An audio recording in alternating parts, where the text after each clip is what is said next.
right, let's get into action. Thank you for coming. Welcome to Menage-a-May. This is our third Steamy Sonoma County. Oh, yes. Got my props. So thank you. I know some of you have been here before with us from the beginning. We started with hot August nights, and then we went on to naughty November, and now this is Menage-a-May, and we're hoping to have more. This is the first time in this venue, so first I want to start by saying thank you to Rick, who has opened up our home to him, and he has also cooked all this amazing food. There he is.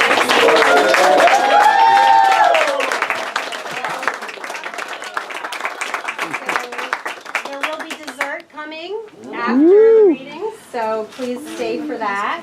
I also would like to thank Dangerous Dolly. There she is. She is a burlesque performer, and she teaches body by burlesque exercise classes in Petaluma on Sundays. If you want more information, she's got flyers. And she is going to teach us how to do a sexy chair dance. We're going to do one later as well. That, we don't have to do that. So thank you, Dolly, for coming and adding to our. We wanted to, each time we try to do something a little different as well as the reading. And then, of course, I want to thank all of the readers who are going to honor us with their reading tonight. They're the reason you're all here, and I can't thank them enough for their courage to write and to perform erotic literature, because it does take some courage to get up here and do that. So thank you. A big hand to all of you.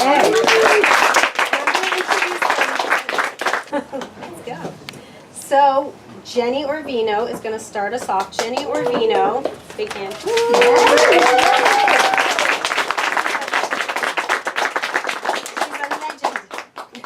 She is the author of Poetry, Politics, and Passion, Poems, Personal Essays, and a Memoir of the late 60s. In April 2012, she was one of 10 women honored at the 6th Street Playhouse Women in the Arts Showcase. Her mission statement, expressed as the title of her Grammy-nominated spoken word CD, is Make Love, Not War.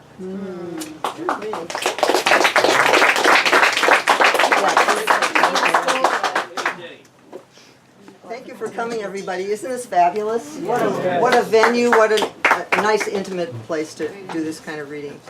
Can you hear me? Yes. Good. I'll try to see you. Yes, Michael, I dress to please him. and I have to say that this first poem is by request, and it is Michael's request. It's called Improviser. I imagine walking into any place where you are playing music and ordering a designer martini. The bartender flirts with me and shakes it up. He shaves chocolate for garnish with the same slow care that I shave my legs, which I cross and lean the least bit on one hip, swing my foot flaunting each toenail painted with berry, Broadway. I rise like a tune rises, dizzy with drink and softer than gardenia petals, a perfume you are certain of, mine, although your back is turned. In colors that make red seem tame, your chords work the room, ear to ear, and I contain the sound like a tiered fountain, each bowl filling, overflowing to the next, plunging to the third deepest, where the liquid holds, trembling at the brim.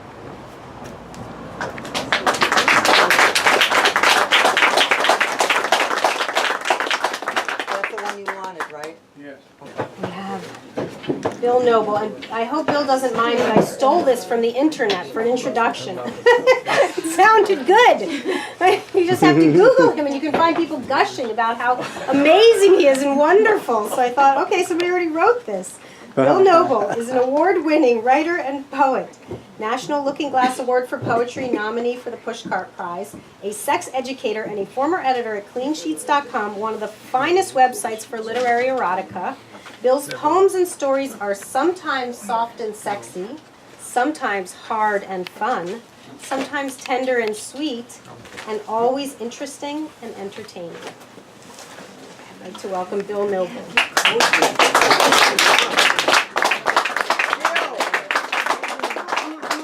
to you if you want the stool or not, or however you want to be up there.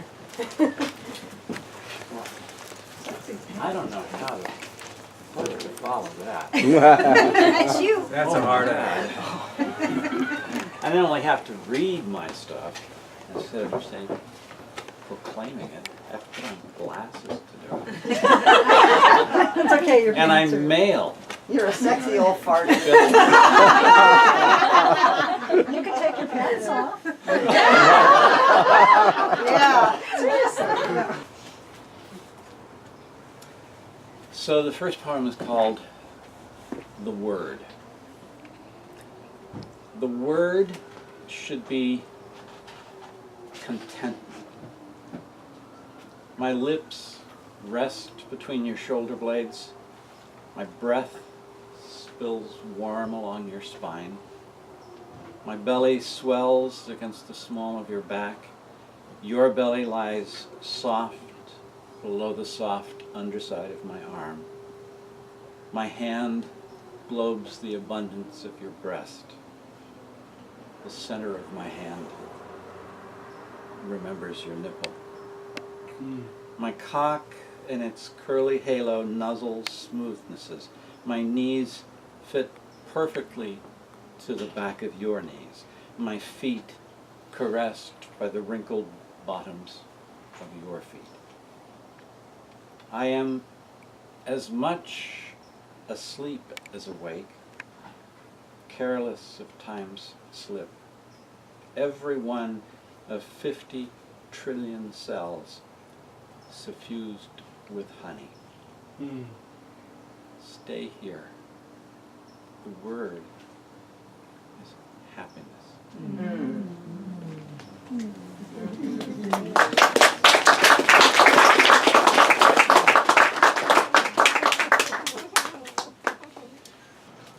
The first erotic story that I wrote was published. It was called 3 Women in a Tub, and actually I'm going to share that with you tonight.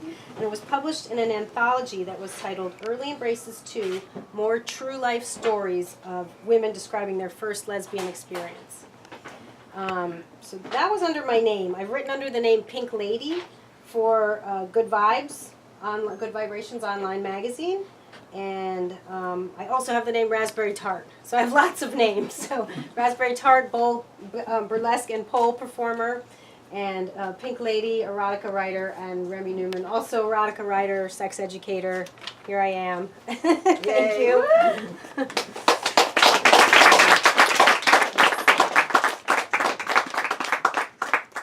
So yeah, let's start going back in time here.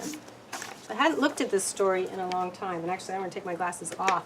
I want the glasses to see all your faces. I'm nearsighted, not farsighted, but it's better to see the words without them.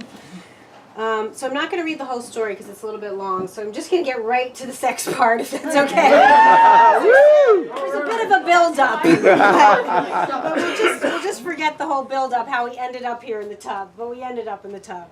So it's a hot tub place where you pay $25 and you get to be there for an hour or however long it was. And let's see, what is my even name? Well, I think I'm I, so you figure out my name because I changed the names. Danielle set up the candles and incense and put her Ella Fitzgerald back in the cassette player. I had to leave that part in to say, because the cassette player. Did you all know what a cassette player is, right? Okay. Because I was going to start at the next paragraph. I said, oh, fuck, a cassette player. Okay. It's true. All true. Her Ella Fitzgerald. Meadow began to slowly undress next to the shower. I, being less shy, threw off my coat, sweater, shirt, pants, socks, and underwear until every goosebump on my body was revealed. As I dangled my toes in the hot water, I felt them look at my long, slim figure. Not wanting them to take their eyes away, I slowly lowered myself into the hot water. I closed my eyes and waited. As I sat alone in the tub, anxiety began to replace my earlier feeling of euphoria. What if I don't know what to do? What if I do it wrong? I reminded myself what had always enabled me to act out my fantasies, that I had a woman's body, and I knew what I liked. I smiled as I let go of the strands of hair I had been nervously twisting. Moments later, I sensed movement in the water around me. I kept my eyes closed. I felt a hand touch my face and gently move it. As I was pulled closer, I smelled the familiar breath of Danielle. Her lips barely touched mine. I opened my mouth and reached for her lower lip, held it for a moment, and then eased my tongue inside the wetness. I put my hands on her shoulders as her arms encircled my waist. We held each other, savoring the sweetness of our first kiss. I had been with at least 30 men, but never had a kiss felt so soft. Danielle reached for Meadow, and I backed up to watch. Danielle put both hands on the sides of Meadow's face and closed her eyes. I noticed Meadow kept hers open as Danielle placed her wet mouth on her lips. Her slow movements gently invited Meadow's tongue inside. Meadow wrapped her arms around Danielle's neck, and I moved in closer to experience their kiss. Danielle pushed against Meadow's quivering body, and soon her fingers were squeezing the pink flesh of Meadow's nipples. I massaged my own breasts as the rushing water tickled my clit. Moments later, Meadow turned and noticed me touching myself. I giggled nervously at being caught and took my hand away from my breast. It was the first time I had ever touched myself in front of another person. "No, don't stop," she whispered, just loud enough for me to hear. I paused for a moment. Still feeling self-conscious, I took a deep breath and closed my eyes again. I began massaging my breasts and squeezing my nipples between my thumb and forefinger. I knew they were watching me, and my breathing got louder as I pushed harder. After a while, I stopped. I opened my eyes and grinned. They pulled me toward them. The three of us put our arms around each other. We were kissing and laughing and rubbing breasts. Danielle looked at Meadow and then at me. I knew what she was thinking. This was Meadow's first time with anyone. Danielle moved behind Meadow and put her arms underneath hers. I got what she was doing and reached for Meadow's legs. Before she could protest, we lifted her. Her face, breast, belly, and pussy were bobbing out of the bubbles as we kept her afloat on her back. We each moved to one side of her body. A bit unsure, I watched Danielle first. She leaned down and took the tip of Meadow's right breast between her lips. I did the same with the left. I sucked, taken with a sensation of soft flesh and hard nipple at the same time. Her breasts were even larger than I thought. Danielle began to run her hand down Meadow's belly until she reached the top of her cunt. Meadow moaned as Danielle stroked her clit. I entered her pussy, pushing gently as the flesh spread to accommodate my finger.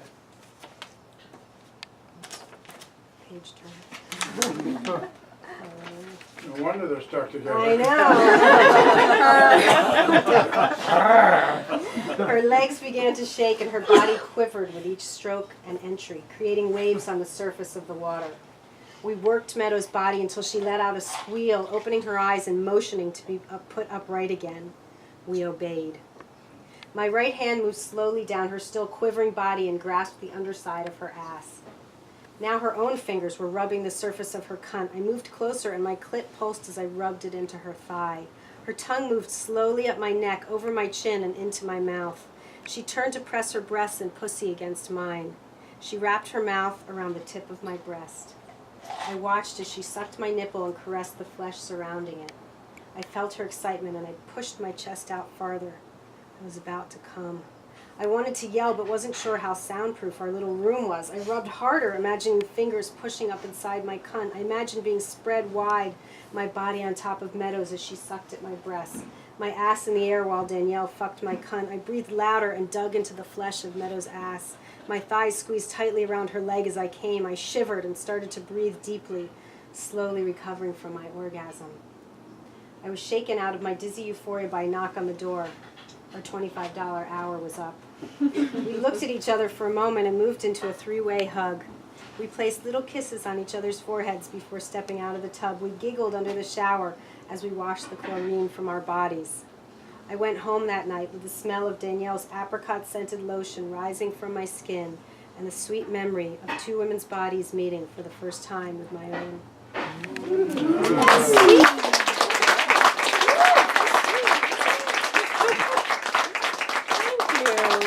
Thank you for indulging me. I haven't read that in a long time. Wonderful story. So sweet. Okay. Whew. Michael Lorraine really needs no introduction, but I have such an introduction here, I will read it. About Michael Lorraine's first novel, South of the North Star, the legendary San Francisco poet Jack Hirschman has written, one of the most natural imaginations writing, Lorraine puts together brilliant language forms with a sexually charged, picturesque theater of light-hearted mind. Of his second novel, Movies on the Sails, Julian Semilian, the author of A Spy in Amnesia, wrote, Michael Lorraine is Raymond Chandler's son, who received his slumming angel, Rose from Rimbaud, his fedora from Neruda, and his sea legs from Melville's grammar. The muse of language has chosen Lorraine as her troubadour, and anywhere out of this world he wants to sail, we sail too. And for the first time in a long time, we don't say no. This book is a long-desired movie your fantasy lover sings to you in fado and from which you never wish to recover. And wait, there's more. And of his poetry, Sonoma County's own Jerry DiGiorno has this to say, this guy will blow your socks off. Hell, this guy will blow your underwear off. Please welcome the author of How It All Came True, Poems for My Daughter, Michael Lorraine.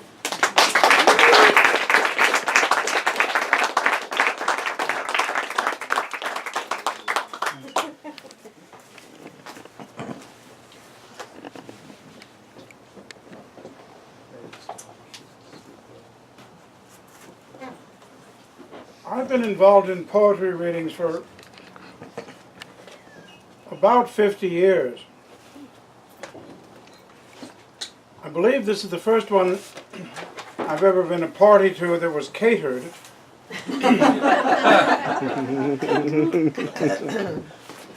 And I felt certain that it was the only poetry reading I'd ever been involved in which included a chair dance lesson. I tried to nail it down by Googling poetry readings with chair dance lessons, and the closest I could come was a reading in Sausalito where the audience members were obliged to bring their own chair.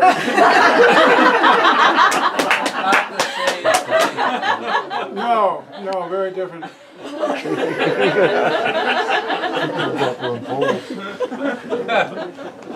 It wasn't catered. Why love keeps calling. All these years later, your lips are still pressed against the glass, and there's a taste on your tongue you can never quite identify. Imagine a relaxation deeper than sleep, yet shy of death, where you can say all that you know without fear or reprimand.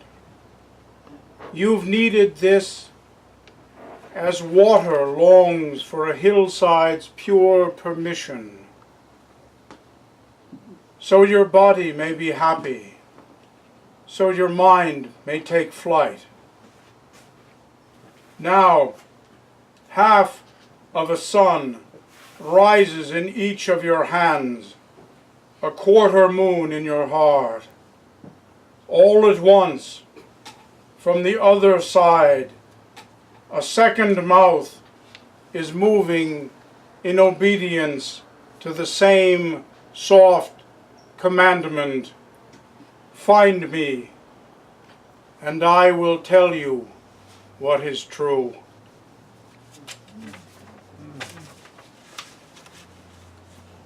Our newest recruit, Carmen, is co-host of Slamazon, a kick-ass all-women poetry slam that is at the Redwood Cafe in Cotati the fourth Tuesday of every month.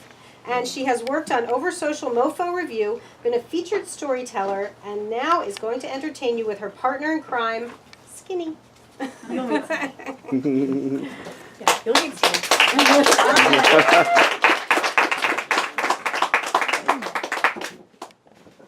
So I'm just going to start with a poem, and then when I come back, I'll do my story.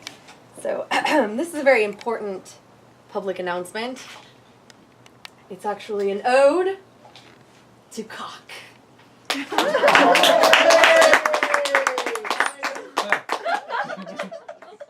My God, it's uncircumcised. Don't panic. As a woman in her early 20s, well, at the time, I was a woman in her early 20s. I had two options. Ricardo, you and I are of different backgrounds, and I must confess, I've never done it with the skin on before. So if you could be so kind as to demonstrate the proper techniques on your member, I will then begin to pleasure you. Option 2. I could pretend like I know what I'm doing, and then proceed to call all my female friends and panic. Well, I was a responsible female. One in her early 20s. Men, none of you can understand. Well, looking at some of you, maybe some of you can understand what it's like the first time your partner busts out an unkosher hot dog, still in its package, a turtleneck sweater of secrets. He could be smuggling something in there. Lotion. So I will do what women have done for centuries, and I will fake it. That's right. Words can make a woman's body white up. I then began to go home and tell my friend Allison, Allison, you are a complete geek. You study the anatomy of strange birds. You watch Bill Nye the Science Guy. You must get a lot of cock. So bust out your periodic table and your calculator. We are about to talk about sex. And this brought us to a whole new level of friendship, almost sisterhood, a level that I will thankfully never reach with my own sister. And we proceeded to talk, and the talking led to crying, and then the crying led to ice cream, and then it led to details on your skink skin burrito wrap. That's right. Words produce a chemical that women only produce during orgasm. So men, when you have her there, watch her body light up. Don't just bust out your stick shift in its stick shift cozy. We expect you to warm us up like classic cars. That's right. So tonight, if you are bringing home a partner for the first time and you expect he may bust out the hooded ninja for the first time and you will face the sword of truth, just know the entire room is chanting your name.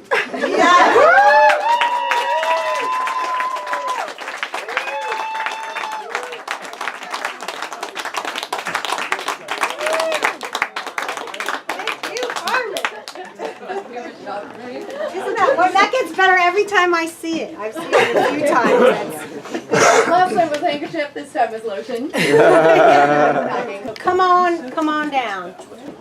This is a very simple chair routine, just a couple of repeated steps that are easy to learn.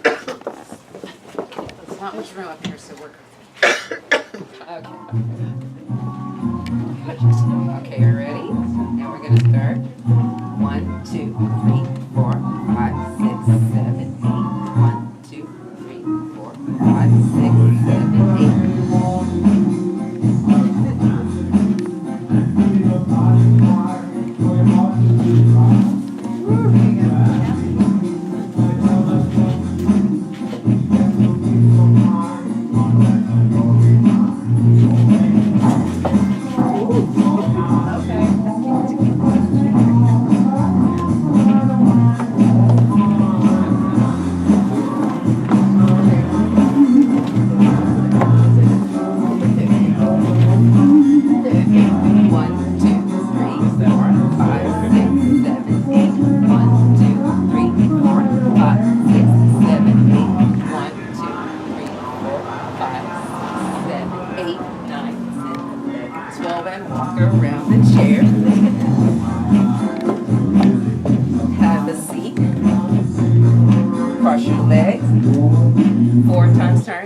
There we go.